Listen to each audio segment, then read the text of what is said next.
The SCP Foundation. Secure, contain, protect.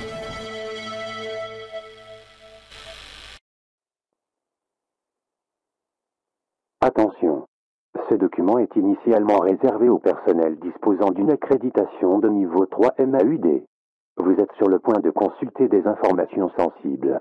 Vous ne serez soumis à aucun agent mémétique ou amnésique durant ou suite à votre lecture. Vous ne serez soumis à aucune localisation, incarcération, intervention armée ou exécution. Vous avez le droit de savoir, mais n'y êtes pas obligé.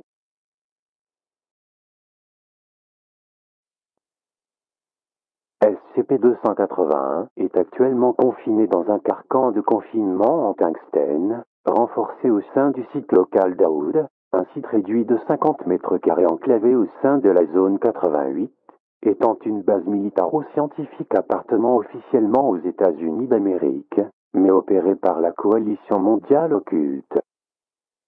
SCP-281, de classe Safe, est un ensemble de 9 épées de taille et de formes variées stylistiquement proches de l'armement arabe de la fin du 7e siècle de notre ère. Ces épées sont constituées de métaux variés, avec des lames en fer ou en bronze et des poignées d'or, d'argent ou de cuivre, incluant du cuir, des traces d'ivoire ou des pierres précieuses. Ces épées sont classifiées SCP-281-1 à SCP-281-9.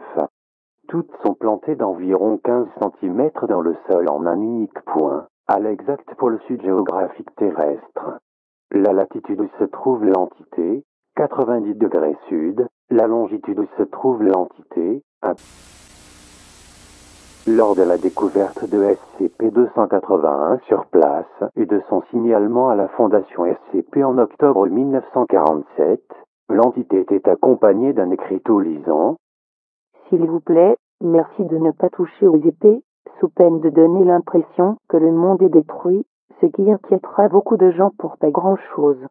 Bien à vous, Saphir. » Officiellement, et surtout dans les rapports diplomatiques avec la coalition mondiale occulte et ses États partenaires, la Fondation a toujours respecté cette indication et n'a jamais tenté d'agir sur SCP-281.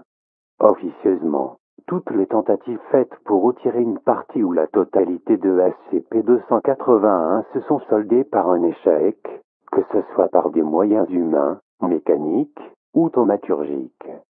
Toute tentative fut abandonnée lors de la découverte de plusieurs documents sensibles. Pour plus de renseignements, consultez les addendas. Le minutage de ces derniers sont notés sur l'étiquette de la cassette VHS.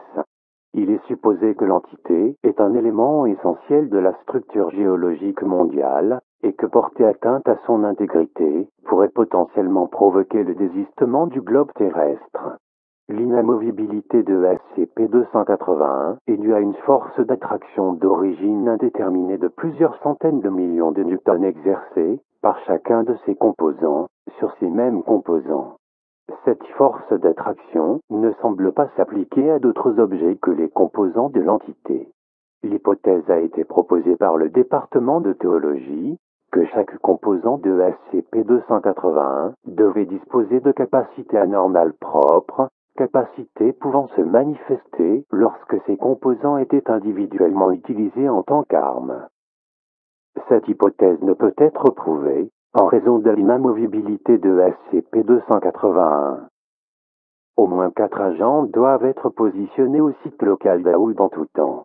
Un ravitaillement régulier doit être effectué par voie aérienne. Toutes les opérations de censure et de désinformation sont gérées par la coalition mondiale occulte depuis les années 1950. Celle-ci inclut le décalage du pôle sud officiel à 4 km de l'emplacement de SCP-281, la falsification de diverses informations concernant l'historique des expéditions menées en Antarctique depuis 1911 et la nature géologique et astronomique fondamentale de la Terre. Concernant la coalition mondiale occulte, celle-ci fait pression sur le site local d'Aoud, cherchant à s'approprier SCP-281 pour des raisons d'ordre sécuritaire, stratégique, politique et ou religieux encore assez mal établies, des réclamations qui durent depuis le confinement de l'objet par la Fondation en 1948 et l'arrivée tardive des forces de la coalition sur place. Étant donné les relations diplomatiques entre la coalition mondiale occulte et la Fondation, ces pressions ne sont jusque-là pas d'ordre militaire. Au cas où cette situation venait à évoluer, le protocole Bell doit être déclenché. Concernant le BRAI, SCP-281 est à ce jour au cœur du djihad des Neuf, un conflit militaro-religieux de moyenne envergure, avec le Bureau pour la réclamation des artefacts islamiques d'Iran, dont la réclamation de SCP-281 a été un des objectifs fondateurs.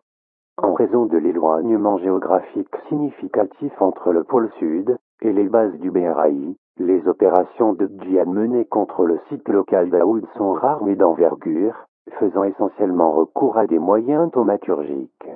La situation enclavée du site d'Aoud au sein de la zone 88 fait que ces opérations islamiques sont essentiellement gérées par les forces armées de la coalition mondiale occulte. Au cas où cette situation venait à évoluer, le protocole EA doit être déclenché. Attention! En cas de scénario de classe RK sur la zone 88, tout le personnel de la Fondation doit savoir ceci, d'après les textes islamiques fondateurs. Plusieurs des composants de SCP-281 seraient appelés à être récupérés et utilisés lors d'événements de fin du monde de type révélation.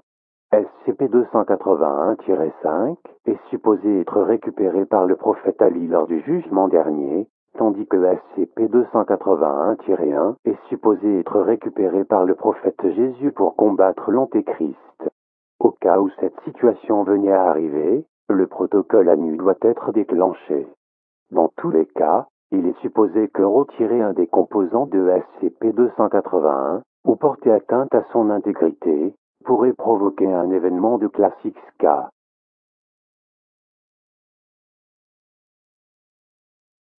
Voici la liste des incidents d'Aoud Jalut survenus depuis la découverte de l'entité. Le 17 avril 1952, établissement définitif de la zone 88 autour du site d'Aoud. Le ravitaillement s'effectue désormais par voie aérienne. Le 21 mars 1962, arrestation du directeur de site Felipe Vargas pour non-respect des ordres et corruption. Le 23 octobre 1976, la restitution des épées du prophète Mahomet est réclamée à la coalition mondiale occulte par la maison Afsena, un organisme para-islamique établi à travers tout le Moyen-Orient. Aucune indication n'est connue concernant la manière dont cet organisme a pris la position de SCP-281. Le 15 mai 1977, la restitution des épées du prophète Mahomet est réclamée à la fondation SCP par la maison Afsena. Le 7 janvier 1981, formation du Bureau pour la réclamation des artefacts islamiques par Wallah Khomeini. Un ultimatum est lancé par le BRAI qui exige la restitution des épées du prophète Mahomet à la République islamique d'Iran. Le 7 juillet 1981, sans réponse à son ultimatum, le BRAI déclare le djihad des Neuf, qui l'accompagne avec l'exécution filmée de 2 agents de la coalition mondiale occulte. Le 14 février 1983, une vingtaine de djihadistes armés se manifestent dans les hangars 2 et 3 de la zone 88, probablement grâce à des cercles de transport, et commencent à faire feu sur le personnel. Tous sont abattus après avoir fait une quinzaine de victimes dont un de nos agents. Le 8 novembre 1985, arrestation du directeur du site Valentine Garnier pour non-respect des ordres et corruption. Le 2 mars 1987, la coalition mondiale occulte lance un embargo contre le site d'Aoud, empêchant son ravitaillement. Le personnel sur place dispose de réserves pour 14 mois.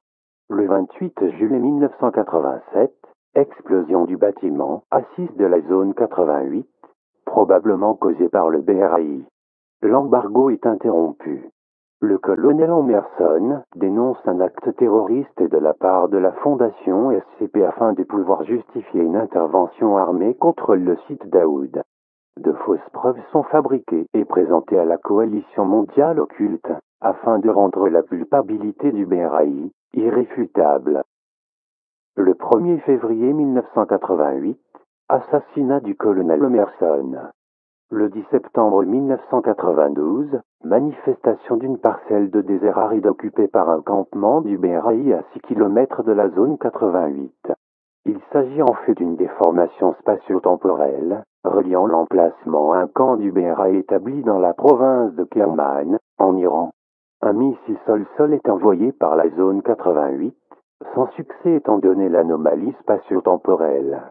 Entre 1993 et 1994, plusieurs raids djihadistes ont lieu, aidés de véhicules motorisés et d'armes lourdes, contrés avec difficulté. La zone 88 est fortement endommagée le protocole et a été déclenché 2 fois.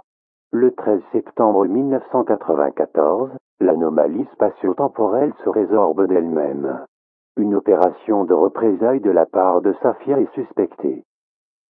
Le 28 avril 1999, plusieurs fuites d'informations, voire addendum 2 et 3 pour obtenir plus d'informations sur ces fuites, concernant la nature de SCP-281 et l'implication de la coalition mondiale occulte permettent à la Fondation de faire chanter plusieurs membres placés de la coalition. Les pressions de la zone 88 contre le site d'Aoud diminuent. Le 22 mars 2005, apparition d'une bombe anormalement modifiée par un cercle de transport au sein de la zone 88. La bombe est désamorcée à temps. Peu de temps après, une douzaine de djihadistes apparaissent, abattus sans perte par les soldats sur place, qui les attendaient en embuscade.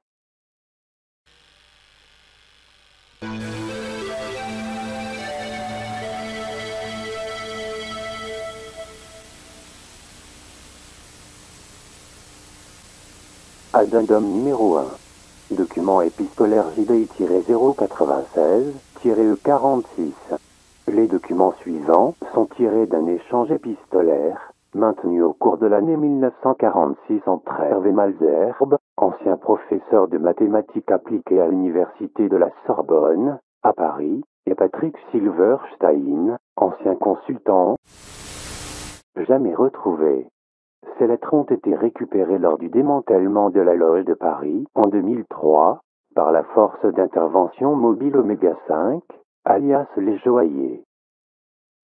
Le 14 février 1946 est la date où, selon les informations de la Fondation, la première lettre contenant une conversation suspecte a été envoyée au professeur Malzerbe.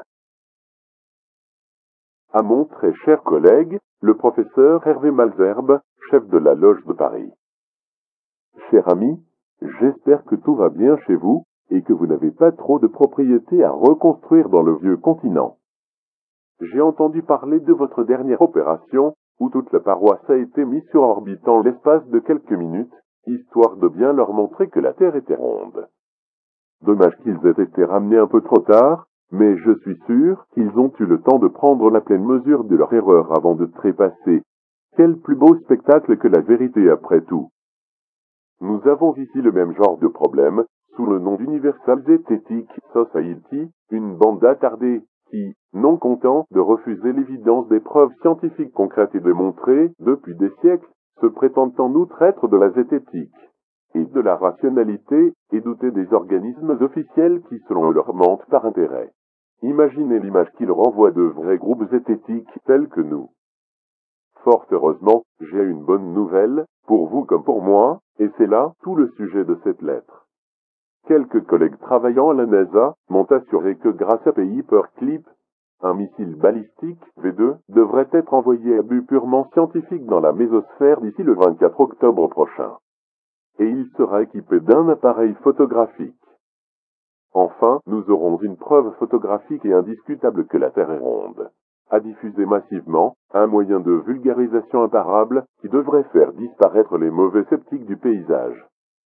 Dites-moi si vous êtes intéressé, je vous ferai parvenir une copie de ces photographies le plus vite possible. Les loges de Saphir en Europe pourront ainsi les avoir en avance sur tous les médias.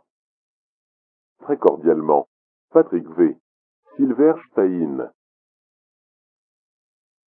La seconde lettre a été envoyée le 20 février 1946. À mon très cher collègue le professeur Patrick Silverstein, chef de la Loge de New York. Cher ami, Je vous remercie chaleureusement de suivre et d'apprécier si activement les activités de la Loge de Paris. Les platistes, comme on dit dans le jargon, sont définitivement une plaie. Le scepticisme doit s'appliquer face à l'illogique, pas face à la logique, sinon ce n'est plus guère qu'une monstrueuse bigoterie.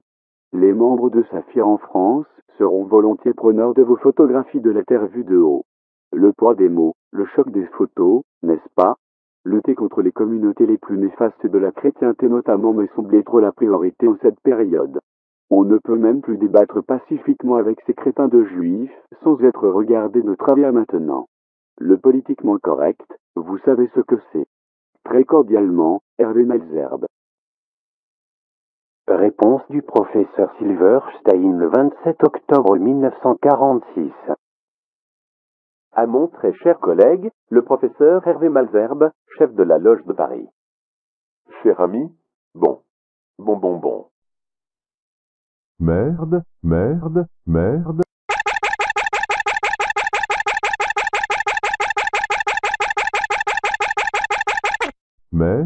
Merde. Vous trouverez ci-joint, comme promis, les photographies de la Terre prises depuis l'espace par le missile balistique de la NASA. Leur communication au grand public a été bloquée jusqu'à nouvel ordre. Très cordialement, Patrick V. Silverstein. Réponse du professeur Malzerbe, le 29 octobre 1946.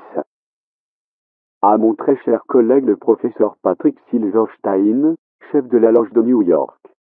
Cher ami, putain. Très cordialement, Hervé Malzerbe. Réponse du professeur Silverstein, le 16 octobre 1946. Cher ami, en tant que représentant de la société au sein du Conseil des 108, j'ai pu profiter de la session de ce jour à la Coalition mondiale occulte pour évoquer le souci de l'apparence esthétique et purement illusoire de notre belle planète, à savoir que, vu de l'espace, le globe terrestre apparaît ressembler à un disque plat bordé d'un grand mur de glace. Apparemment, parmi les 107 autres organisations réunies à la coalition, une bonne partie était déjà au courant de cet effet d'optique.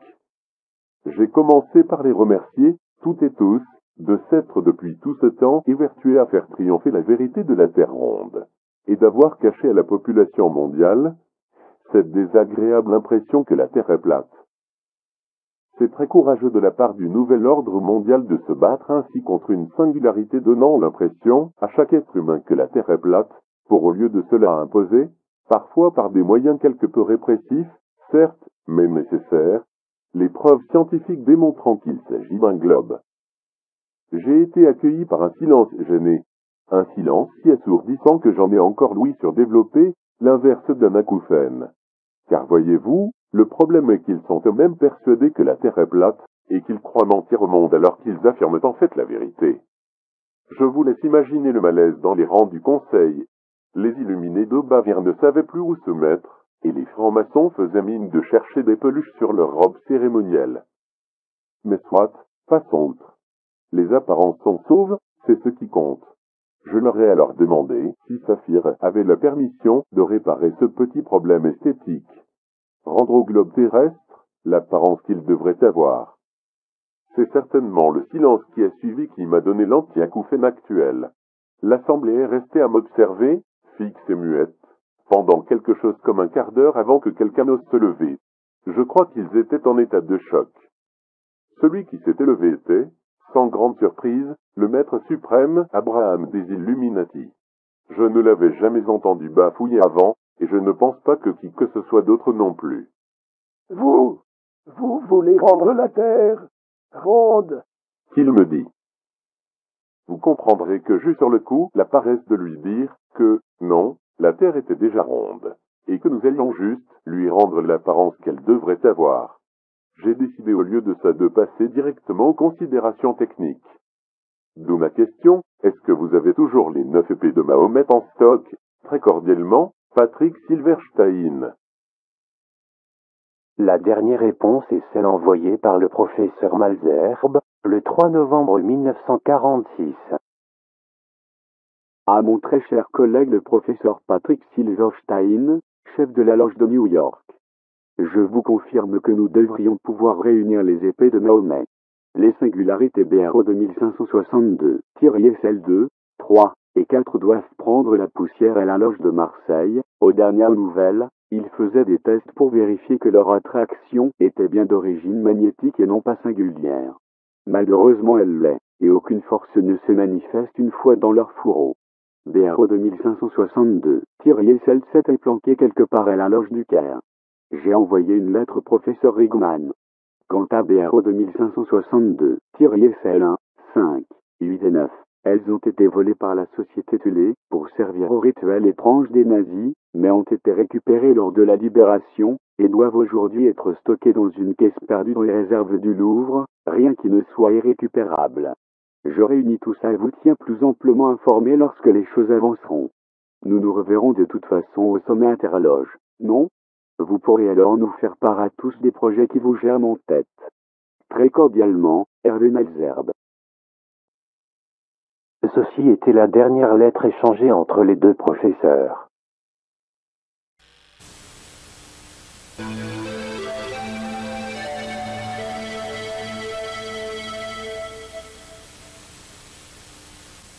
Addendum numéro 2, document d'archives JD 096-281-01.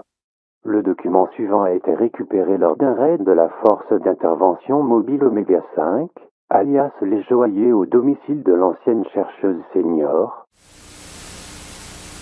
1998.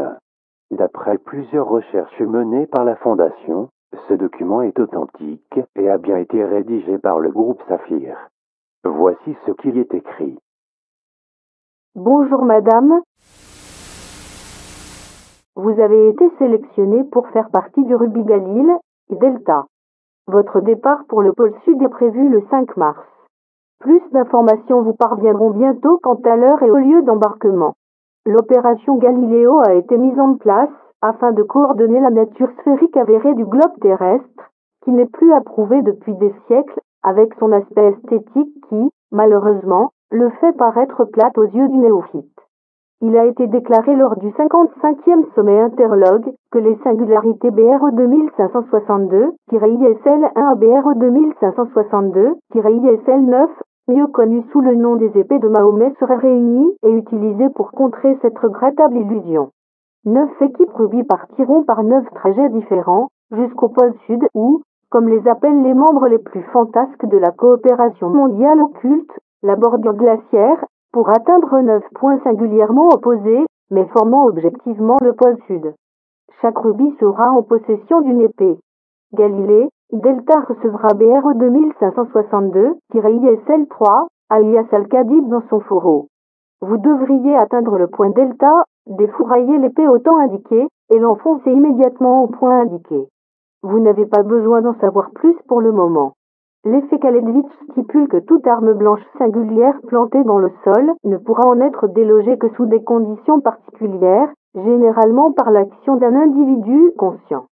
Cet effet devrait assurer une prise ferme de singularité dans la croûte terrestre et l'assurance qu'elle se pliera sans rupture en accompagnant l'attraction qu'exercent les singularités entre elles jusqu'à ce qu'elles se rejoignent en un point alpha prime qui correspond en fait au pôle sud véritable.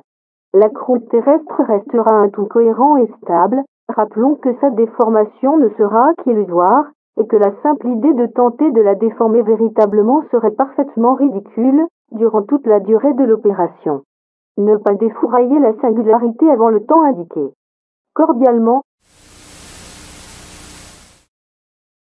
Au verso du document, dans la partie basse, on y voit un schéma représentant la Terre plate, ainsi que les 9 épées de Mahomet, pointant vers elle.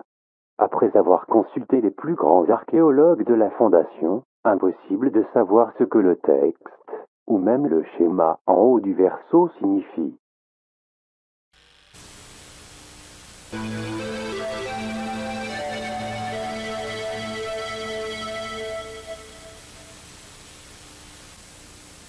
Addendum numéro 3, document d'archives CMO 281-01. Le document suivant est tiré d'archives de la plateforme, un réseau proto-informatique d'avant-garde top secret, mis en place pour permettre aux membres du Conseil des 108 organisations constituant le haut commandement de la coalition mondiale occulte de communiquer à distance en temps réel. Une copie de ces archives nous a été communiquée par un indicateur anonyme, nom de code tête d'épingle, en 1999. Une des séquences envoyées par tête d'épingle, intitulée séquence P12-22, contient toutes les séances de vote du Conseil des 108 organisations à partir du mois de janvier 1909 à 14h56. Cette date semble appartenir à la première réunion faite par le Conseil, mais cependant, impossible de connaître la date des votes suivants, ces derniers étant réalisés pendant l'époque de la Kolodnaya Vojna, plus exactement la guerre froide. Les illuminés de Bavière en appellent aux partisans du nouvel ordre mondial.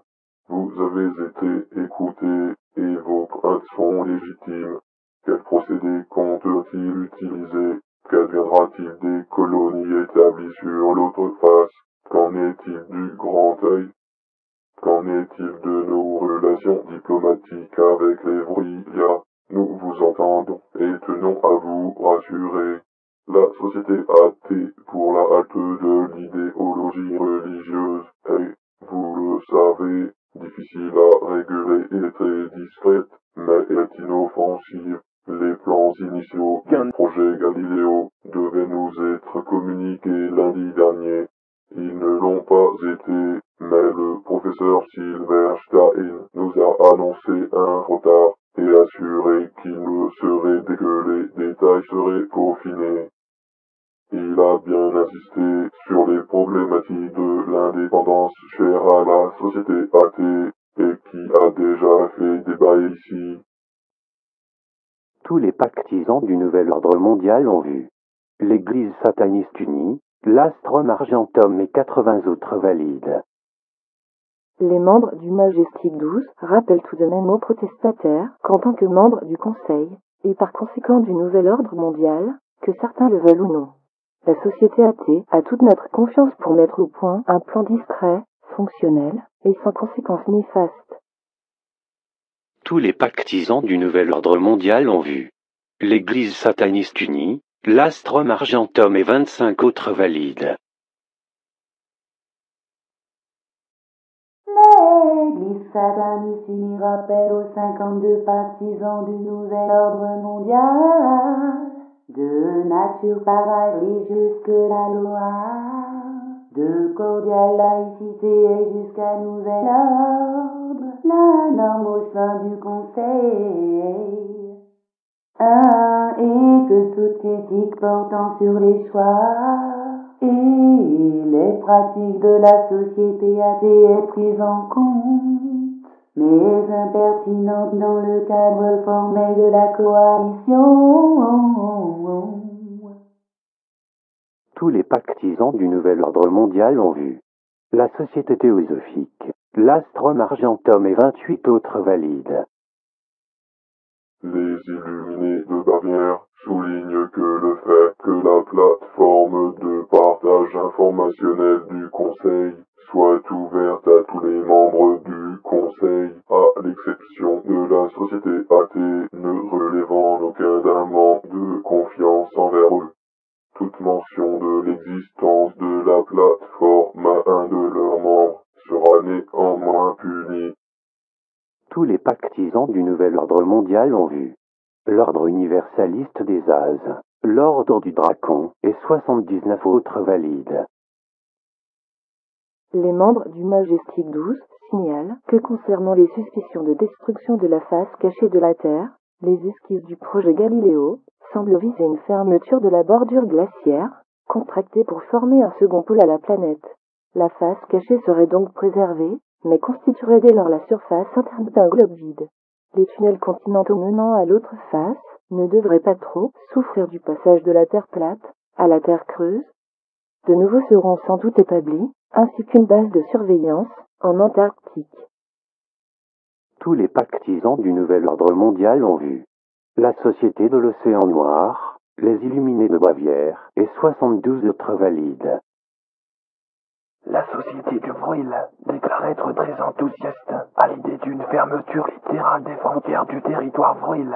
Cela réglant définitivement le problème des migrants qui franchissent le bord du monde pour venir s'installer sur leur territoire et prenant la place des honnêtes citoyens à sang-froid. La chaîne de Shambhala sera tirée afin que la deuxième lune ne cause pas de collision lorsque la croûte terrestre se refermera. Une fois déplacée, la deuxième lune continuera d'être la source de lumière et de chaleur alimentant l'autre face. Elle sera alignée pour former le centre du nouveau globe terrestre et instaurera un nouvel équilibre. Tous les pactisans du nouvel ordre mondial ont vu. La Société théosophique, la Walt Disney Company et 65 autres valides. Cicada 3299 fait remarquer le gain de temps et de ressources non négligeables si plus aucun navire, avion ou troupe d'exploration ne bascule par-dessus le bord et si leur disparition n'est plus à couvrir. Tous les pactisans du nouvel ordre mondial ont vu. L'Église sataniste unie, les membres du Majestic 12 et 68 autres valides. La propagande maçonnique du Grand Orient rappelle à tous que la Terre ronde est déjà le modèle admis dans tout le monde civil, et que si le passage de la Terre plate à la Terre creuse se passe sans accroc, seules les données astronomiques mondiales seront à modifier pour camoufler l'opération. En cas d'incident notable, la menace de guerre mise en place entre les États-Unis d'Amérique et l'Union soviétique servira d'instrument de diversion ou de justification parfait. Tous les pactisans du nouvel ordre mondial ont vu. Le prieuré de Sion, l'ordre de Dracon et 85 autres valides. Le prieuré de Sion aimerait d'ailleurs remettre à l'ordre du jour la question du grand plan Israël et des relations de dominance qui vont se complexifier avec l'organisation du conflit américano-soviétique. Le grand remplacement est-il toujours d'actualité dans les hautes sphères américaines et surtout comment doit-il, et d'ailleurs doit-il, être abordé dans les territoires soviétiques? Tous les pactisans du nouvel ordre mondial ont vu. L'ordre universaliste des Azes, les Illuminés de Bavière et 61 autres valides. Fin de la séquence P12-22.